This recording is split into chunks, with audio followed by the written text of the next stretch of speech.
Bonjour à toi, cher frère, chère sœur, qui regarde cette vidéo en ce moment même. Si ton cœur vient de s'accélérer, si une chaleur inexplicable monte dans ta poitrine, ou si des larmes te montent aux yeux sans raison apparente, arrête-toi une seconde et écoute. Dieu envoie ses signes aux élus. Oui, toi, pas à la foule, pas à ceux qui courent après la gloire visible, mais à toi, l'élu caché, que le monde ne reconnaît pas encore. Ce n'est pas un hasard si tu as cliqué sur cette vidéo. Ce n'est pas un algorithme qui t'a amené ici. C'est l'Esprit Saint qui t'a poussé, qui t'a murmuré. Va voir, c'est pour toi. Reste jusqu'à la fin, ne saute aucune seconde, car ce que je vais te révéler aujourd'hui n'est pas une simple prédication. C'est un rendez-vous divin. Dieu va te parler personnellement, à travers chaque mot. Et quand tu auras fini d'écouter, tu ne seras plus jamais le même. Tu vas découvrir les 7 signes précis qu'il réserve uniquement à ses élus cachés dans ces derniers jours. Et si l'un de ces signes te frappe en pleine poitrine pendant que je parle, dis-le dans les commentaires, c'est moi. Parce que ce message t'est destiné. Respire profondément. Ferme les yeux un instant, si tu peux. Sens-tu cette présence, cette paix qui descend comme une couverture chaude sur tes épaules? C'est lui, c'est le commencement. Dieu ne parle pas toujours avec des trompettes du ciel. Parfois, il parle avec un rêve qui te réveille à 3h33. Parfois avec un verset qui te saute aux yeux au milieu d'une page que tu n'avais pas l'intention de lire. Parfois avec une personne qui te dit exactement les mots que tu priais en secret la veille. Et toi, l'élu caché, tu es le seul à savoir que ce n'est pas une coïncidence. Le monde appelle ça du hasard. Toi, tu sais que c'est le langage secret du Père. Et aujourd'hui, je vais décoder ce langage pour toi. Je vais te montrer que chaque signe est une empreinte digitale de Dieu sur ta vie. Une preuve que tu fais partie des 144 000, des appelés, des choisis, des fidèles jusqu'à la fin. Tu n'es pas fou, tu n'es pas seul, tu n'es pas en train de délirer. Tu es vu, tu es connu, tu es aimé d'un amour éternel. Laisse-moi te poser une question dès maintenant. As-tu déjà eu l'impression que Dieu te suivait partout, comme une ombre bienveillante, que même dans tes moments les plus sombres, quelque chose te protégeait?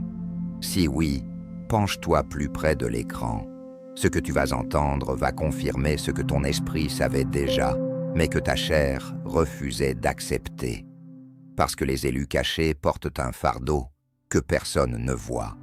Ils sentent les choses avant qu'elles n'arrivent. Ils pleurent pour des nations qu'ils ne connaissent pas. Ils prient dans des langues que leur bouche ne comprend pas toujours. Et Dieu, dans sa tendresse infinie, leur envoie des signes pour leur dire « Je suis là, je te prépare, ne baisse pas les bras. » Maintenant, entrons dans le vif du sujet. Le premier signe que Dieu envoie aux élus est le plus intime, le plus personnel. Les rêves et les visions nocturnes qui portent sa signature. Ce n'est pas n'importe quel rêve, c'est celui qui te réveille en sueur, le cœur battant, avec une impression que tu viens de visiter le trône de Dieu. Souviens-toi de Joseph. Il rêvait de gerbes qui se prosternaient devant lui, de soleil, lune et étoiles qui s'inclinaient. Le monde l'a jeté en prison pour ça, mais Dieu l'a élevé pour ça. Toi aussi, peut-être as-tu rêvé récemment d'une porte qui s'ouvre dans le ciel, ou d'un ange qui te tend une lettre scellée, ou d'une foule qui t'appelle par un nom que personne ne connaît sur terre. Ce rêve n'est pas ton imagination, c'est le Saint-Esprit qui te parle dans le langage que seul ton esprit régénéré comprend. Laisse-moi te raconter une histoire vraie qui s'est passée il y a quelques mois. Une sœur de notre communauté, que j'appellerai Marie pour protéger son intimité, vivait un mariage brisé, des dettes écrasantes, une santé qui déclinait.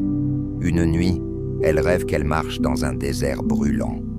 Soudain, une source jaillit du sable, exactement là où elle pose le pied. Elle boit, et l'eau est douce comme du miel. Quand elle se réveille, elle sent une odeur de fleurs d'oranger dans sa chambre, alors qu'il n'y en a aucune. Le lendemain matin, sans qu'elle ait rien demandé, son mari l'appelle pour la première fois depuis 6 mois et lui dit « J'ai rêvé de toi cette nuit, une source coulait de tes mains. » 3 jours plus tard, un chèque inattendu arrivait pour payer toutes ses dettes. Marie a compris. Dieu lui envoyait le signe du rêve pour lui dire « Je suis ta source ». Et aujourd'hui, elle témoigne partout que depuis ce jour, sa vie n'a plus jamais été la même. Est-ce que ça te parle? As-tu déjà vécu quelque chose de similaire? Si oui, note ce rêve dans un carnet dès ce soir. Prie dessus. Demande l'interprétation à l'esprit. Parce que le rêve est le premier langage que Dieu utilise avec ses élus cachés. Il sait que dans le silence de la nuit, quand le monde se tait, tu es plus réceptif. Il sait que personne ne peut contredire ce qu'il te montre quand tes yeux sont fermés. Et il le fait parce qu'il te prépare à des choses que tes yeux ouverts n'auraient jamais pu supporter. Le deuxième signe est plus visible, plus quotidien. Les coïncidences qui ne sont pas des coïncidences. Tu ouvres ta Bible au hasard et le verset parle exactement de la situation que tu viens de vivre. Tu penses et quelqu'un que tu n'as pas vu depuis 10 ans et il t'appelle dans la minute. Tu vois le chiffre 777 sur une plaque d'immatriculation juste après avoir prié pour une confirmation. Le monde dit chance. Toi, tu sais. C'est le Père qui te fait un clin d'œil. Dans Ésaïe 46, 10, il dit « Je déclare dès le commencement ce qui doit arriver, et longtemps d'avance ce qui n'est pas encore accompli. » Dieu te montre qu'il contrôle chaque détail. Il te dit « Je suis le Dieu qui arrange tout pour toi. » Imagine un frère que j'appellerais Paul. Il luttait contre une addiction depuis 15 ans. Un matin, il décide de jeter sa dernière bouteille. En chemin vers la poubelle, il croise une affiche publicitaire avec le verset exact de 1 Corinthiens 10, 13 qu'il avait lu le matin même. Dieu est fidèle. Il ne permettra pas que vous soyez tentés au-delà de vos forces. En rentrant chez lui, son téléphone sonne. Un ancien camarade de lycée, devenu pasteur, qui n'avait plus de nouvelles depuis 20 ans, lui dit « Paul, l'Esprit m'a réveillé cette nuit pour te prier. Tu es libre aujourd'hui. » Paul a pleuré comme un enfant. Le signe des coïncidences venait de briser ses chaînes. Toi aussi, regarde autour de toi aujourd'hui. Note chaque hasard qui te frappe. Chaque numéro, chaque rencontre, chaque parole entendue 2 fois dans la même journée. Ce sont les empreintes de Dieu sur ton chemin. Il te dit « Je marche devant toi. Je prépare le terrain. Ne doute plus. » Le 3e signe est le plus puissant émotionnellement. La paix surnaturelle au milieu de la tempête. Quand tout s'écroule autour de toi, perte d'emploi, maladie, trahison, solitude, une paix qui dépasse l'entendement descend sur toi comme une colombe. Les gens te regardent et disent « Comment fais-tu pour sourire ?» Tu ne sais pas expliquer. Tu sais juste que Jésus tient ta main. Philippiens 4,7 le décrit parfaitement. Et la paix de Dieu, qui surpasse toute intelligence, gardera vos cœurs et vos pensées en Jésus-Christ. Cette paix n'est pas pour tout le monde. Elle est réservée aux élus qui ont appris à se reposer en lui-même quand la chair crie. Je me souviens d'une sœur, Élisabeth, qui a perdu son fils unique dans un accident de voiture. Le jour des funérailles, au lieu de s'effondrer, elle s'est levée pendant la cérémonie et a chanté « Amazing Grace » avec une voix claire et forte. Tout le monde pleurait autour d'elle. Elle, elle rayonnait. Plus tard, elle m'a confié. Pendant que je chantais, j'ai vu mon fils dans les bras de Jésus, qui me souriait. Une paix comme je n'en ai jamais connue m'a envahi.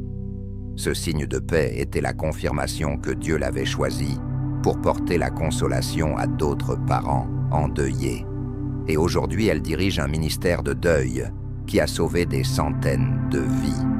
Si tu traverses une tempête en ce moment, arrête-toi et remercie Dieu pour cette paix qui ne devrait pas exister. C'est ton signe. C'est sa façon de te dire « Je suis plus grand que ce que tu vois ». Le 4e signe est touchant. Les rencontres divines avec des messagers inattendus. Un inconnu dans le bus qui te donne un mot qui répond à ta prière du matin. Une vieille dame à l'église qui t'appelle par le prénom que ta grand-mère utilisait pour toi enfant. Un enfant qui te regarde et te dit « Dieu t'aime beaucoup ». Ces rencontres ne durent parfois que 30 secondes, mais elles te marquent pour la vie. Dieu utilise des personnes ordinaires pour te rappeler que tu n'es pas oublié. Un frère, Jean, vivait dans la rue après avoir tout perdu. Un jour, un homme en costume lui donne un sandwich et lui dit « Dieu m'a dit de te dire que ton temps de souffrance est terminé. Demain matin, va à cette adresse. » Jean y va. C'était un centre d'accueil qui lui a offert un travail, un logement et surtout une Bible. 6 mois plus tard, Jean est pasteur. Le messager n'a jamais été revu. C'était un ange ou un élu comme toi. Le 5e signe est concret, les provisions miraculeuses. Quand ton compte en banque est à 0 et qu'une enveloppe arrive avec exactement la somme dont tu avais besoin, sans nom d'expéditeur. Quand tu pries pour de la nourriture et qu'un voisin frappe à ta porte avec des courses. Quand tu n'as plus d'essence et que la voiture roule encore 10 km jusqu'à la station. Malachie 3:10 parle de fenêtres des cieux ouvertes. Dieu les ouvre pour ses élus. J'ai vu une veuve, Ruth, qui n'avait plus rien. Elle a donné ses dernières spies à l'offrande un dimanche. Le lundi, un colis de l'étranger arrive. Son fils, qu'elle n'avait pas vu depuis 20 ans, lui envoie 5 000 € avec un mot. « Maman, Dieu m'a parlé en rêve. » Ruth a dansé dans sa cuisine. Le signe de la provision était la preuve que Dieu honore ceux qui lui font confiance. Le 6e signe est parfois douloureux, mais libérateur. Les persécutions et les oppositions qui confirment ton appel. Quand les gens te rejettent sans raison. Quand la famille te tourne le dos. Quand le travail te met à l'écart parce que tu parles de Jésus. 2 Timothée 3:12 le dit. Tous ceux qui veulent vivre pieusement en Jésus-Christ seront persécutés.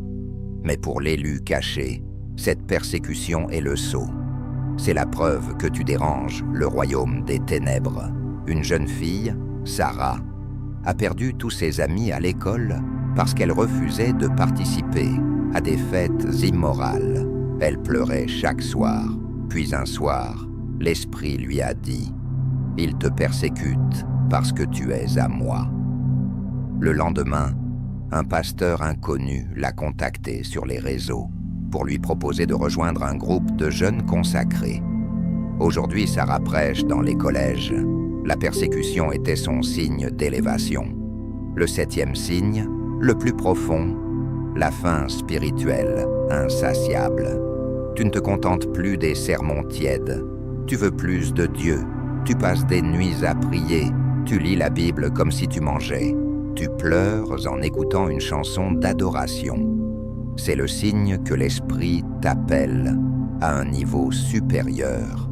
Jean 7:38 parle des fleuves d'eau vive. Cette faim est le fleuve qui commence à couler en toi. Maintenant que tu connais ces 7 signes, laisse-moi te révéler quelque chose de plus profond.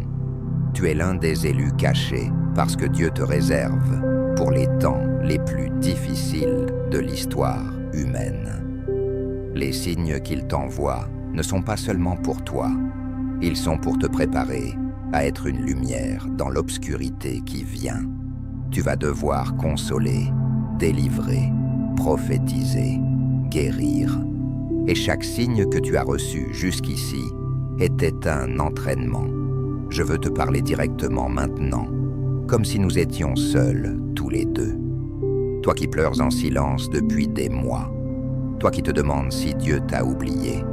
Toi qui luttes avec des pensées de suicide. Toi qui as peur de l'avenir. Dieu te voit. Il t'envoie ces signes pour te dire « Relève la tête, je suis avec toi, tu es choisi, tu es précieux, tu es caché pour un temps, mais bientôt, je te révélerai au monde. » Si tu reconnais au moins 3 de ces signes dans ta vie ces derniers mois, je te déclare aujourd'hui, tu es un élu caché. Le voile est en train de se lever. Ton temps est venu. Maintenant, je vais te donner 3 choses pratiques à faire dès aujourd'hui. Premièrement, commence un journal des signes. Note chaque rêve, chaque coïncidence, chaque paix, chaque rencontre. Deuxièmement, prie chaque matin cette prière. Père, ouvre mes yeux pour reconnaître tes signes et donne-moi l'audace d'y obéir. Troisièmement, partage ce message avec au moins une personne qui semble perdue, parce que ton signe suivant pourrait venir à travers elle. Je sens l'esprit qui touche quelqu'un en ce moment même, peut-être toi. Si tu veux recevoir Jésus comme Seigneur, si tu ne l'as pas encore fait, ou si tu veux renouveler ton engagement, dis simplement dans ton cœur, « Jésus, je te donne ma vie. Je reconnais que je suis ton élu caché. Guide-moi par tes signes. » Et maintenant, avant de terminer, je veux te bénir. Que le Dieu qui t'a choisi te garde dans sa paix parfaite. Que chaque signe que tu recevras désormais te rapproche de sa présence. Que ta vie devienne une démonstration vivante de sa puissance. Au nom de Jésus, Amen. Si ce message t'a touché, fais 3 choses tout de suite. 1. Abonne-toi à la chaîne Les Élus Cachés et active la cloche pour ne rien manquer des prochains messages. 2. Commente « Je suis l'élu caché » si tu as reconnu les signes. Je lirai chaque commentaire et je prierai pour toi. 3. Partage cette vidéo à au moins 3 personnes que tu sens appelées. Tu pourrais être le messager de Dieu pour elles, aujourd'hui. Merci d'avoir écouté jusqu'au bout. Dieu t'aime d'un amour infini. Il t'envoie ces signes parce qu'il te prépare à régner avec lui. Reste dans sa présence. Les prochains jours vont être extraordinaires. Je t'aime en Christ et je te dis à très bientôt pour un prochain message encore plus puissant.